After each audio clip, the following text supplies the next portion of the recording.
7 बजे उड़ीसा के बालेश्वर डिस्ट्रिक्ट में एक भयंकर ट्रेन दुर्घटनाग्रस्त हुई है, जिसमें अब तक करीब 250 से ज़्यादा लोगों की जान चली गई है।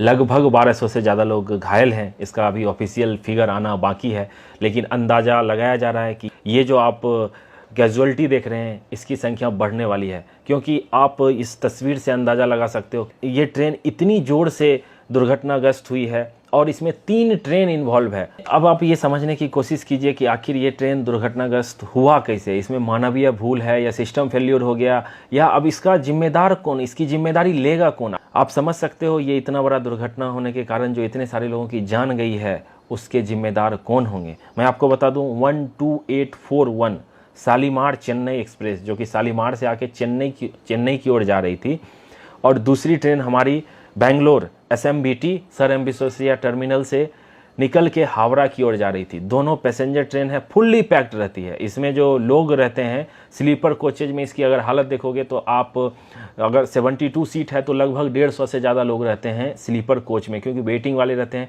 और ये फुल्ली पैक्ड ही जाता है। कोरोमंडल एक्सप्रेस शालीमार चेन्नई कोरोमंडल एक्सप्रेस अपने फुल मैक्सिमम परमिसेबल स्पीड पे 130 kmph पे आ रही थी। उससे पहले क्या हो गया था, जो हमारी SMBT बेंगलोर हावड़ा वाली जो ट्रेन है वो चल के जा रही थी और उसके 3 डब्बे पटरी से उतर गए थे और वो दूसरे ट्रैक को ऑब्स्टेकल कर रहे थे, और इसी दौरान एक मालगाड़ी उधर से गुजर रही थी, तो उस मालगाड़ी को रोक दिया गया था ताकि मालगाड़ी पैसेंजर ट्रेन से ना टकरा जाए। और उस दौरान हुआ क्या, अब मालगाड़ी रुकी है तो वो ब्लॉक सेक्शन, मैंने आपको पहले भी समझाया था, वो पूरा ब्लॉक हो गया और पीछे से कोरोमंडल एक्सप्रेस अपने फुल स्पीड से आ रही है। और ऐसा कहा जा रहा है कि सिग्नल रेड होने की बजाय सिस्टम फेल्योर हो गया। सिग्नल फेल्योर होने की वजह से लोको पायलट, उसके जो क्रू थे, असिस्टेंट लोको पायलट, उनको पता ही नहीं चला कि आगे ट्रैक पे एक मालगाड़ी है, क्योंकि ट्रेन जब 130 के स्पीड से चलती है तो आप अंदाजा लगा लो, ट्रेन अगर आप रोकने की इमरजेंसी ब्रेक भी लगाने की कोशिश करोगे तो कम से कम 1 किलोमीटर, कम से कम 800 से 1 किलोमीटर डिस्टेंस लेती है ट्रेन रुकने में। और ये 130 kmph से आई एम श्योर कि क्रू ने ब्रेक लगाई होगी, इमरजेंसी ब्रेक लगाई होगी, लेकिन रुकते रुकते ये जोरदार टक्कर मारी है मालगाड़ी को। एक गुड्स ट्रेन जिसको रोका गया था उसको खतरनाक से टक्कर मारी गई है। और आप अंदाज़ा लगाओ, आगे के 2 कोच आजकल जो कोच रहते हैं उसमें जनरल कोचेज रहते हैं, जिसमें कोई आंकड़ा निकल के नहीं आने वाले कितने लोग उस जनरल कोच में थे। आप जनरल की हालत देख के अंदाज़ा लगा लो कितने लोग होंगे उसमें।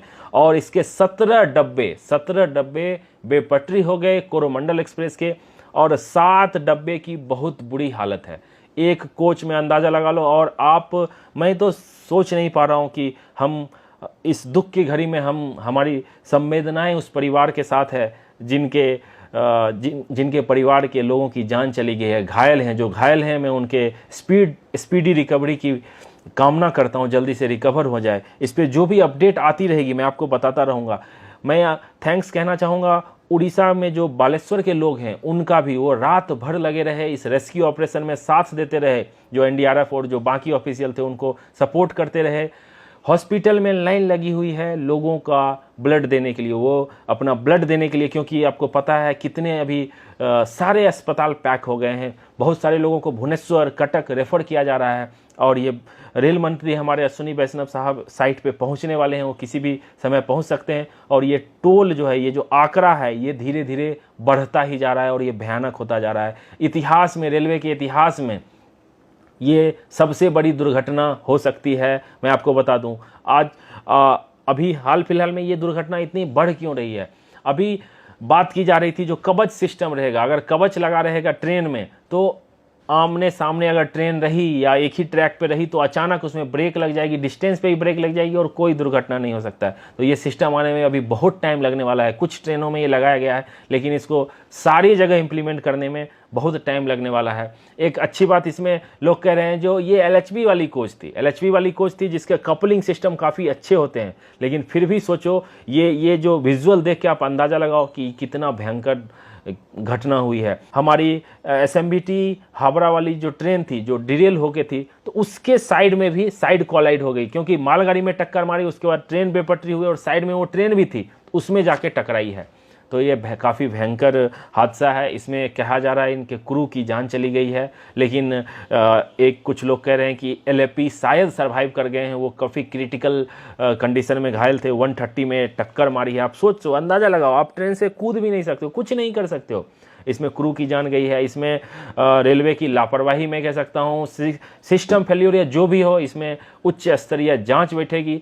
और मैं आपको बता दूं, जांच तो बैठती है, लेकिन जो इसका रिपोर्ट निकल के आता है वो नहीं पता चल पाता है पब्लिक को। मैं आपको जितनी भी हादसा हुई है, जितनी भी दुर्घटनाएं हुई है, मैं उसका रिपोर्ट निकाल के आपको सारे दुर्घटना का डिटेल बताने की कोशिश करूंगा आगे आने वाली वीडियो में। इसमें टाइम लगता है, रिसर्च लगता है और सही जानकारी देनी पड़ती है। ऐसा नहीं है कुछ भी बोल के मैं आपको बता दूंगा। जो एक्चुअल फैक्ट है, जो मुझे अभी तक जानकारी मिली है, मैं वही आपको देने की कोशिश करूंगा। हम आशा करते हैं जो घायल लोग हैं जल्द से जल्द रिकवर हो जाएं। इसमें हमारे प्रधानमंत्री नरेंद्र मोदी, राष्ट्रपति मुर्मू जी, सब ने दुख व्यक्त किया है। लेकिन दुख व्यक्त करने से कुछ नहीं, मुआवजा मिल जाएगा, लेकिन एक जान की कीमत कोई भी मुआवजा नहीं दे सकता है। जो लोग सोचो बेंगलोर से हावड़ा अपने घर को जा रहे होंगे, उनकी अभी जान चली। जो लोग शालीमार से आ रहे होंगे, चेन्नई की ओर जा रहे होंगे, अपने काम पे जा रहे होंगे, अपने घर जा रहे हो, रिलेटिव के पास जा रहे हो, गर्मी छुट्टी खत्म हुई है, बच्चे होंगे, कितनी दर्दनाक ये हादसा है, आप सिर्फ अंदाज़ा लगा लो। मैं इस दुख की घड़ी में मैं अपनी मेरे चैनल की तरफ से संवेदनाएं व्यक्त करता हूं। जल्द से जल्द ये ठीक हो जाए। अभी रेस्क्यू ऑपरेशन मुझे लगता है ये पूरा दिन चलने वाला है। जब ये रेस्क्यू ऑपरेशन कंप्लीट हो जाएगा तो मैं आपको सारा डिटेल बताने की कोशिश करूंगा, रीजन भी बताने की कोशिश करूंगा, कितने लोग गए हैं, क्या हुआ था। अभी सबसे बड़ा प्रायोरिटी है रेस्क्यू ऑपरेशन कंप्लीट करना। रेस्क्यू ऑपरेशन कंप्लीट होने के बाद ट्रैक को क्लियर किया जाएगा, जो अभी वो पूरा ब्लॉक हो गया, कोई भी ट्रेन उधर से नहीं जा सकती है। कितनी ट्रेनें कैंसिल हो गई है और कितनों का रूट डाइवर्ट कर दिया गया है। सबसे पहले रेस्क्यू ऑपरेशन होगा, ट्रैक क्लियर किया जाए, उसके बाद ही पहला प्रायोरिटी रहेगा उस रूट को दुरुस्त किया जाए। उसके बाद फिर ऑफिशियल बयान देंगे, जो उसके CPRO होंगे। रेल मंत्री खुद इस पे प्रेस कॉन्फ्रेंस करके आपको बताएंगे जो हुआ क्या था। सारी जानकारी जैसे जैसे आती रहेगी मैं आपको देने की कोशिश करूंगा। और अभी यही है, जो हादसे में जो लोगों की संख्या है 250 के पार हो गई है, जो काफ़ी दुखद है। और ये बढ़ के अभी कितना होगी इसका बस मैं अंदाज़ा नहीं लगाना चाह रहा हूँ। होप ये जितना कम हो सके प्रे करता हूँ। और जो घायल लोग हैं उनका मैं रिकवरी की कामना करता हूँ।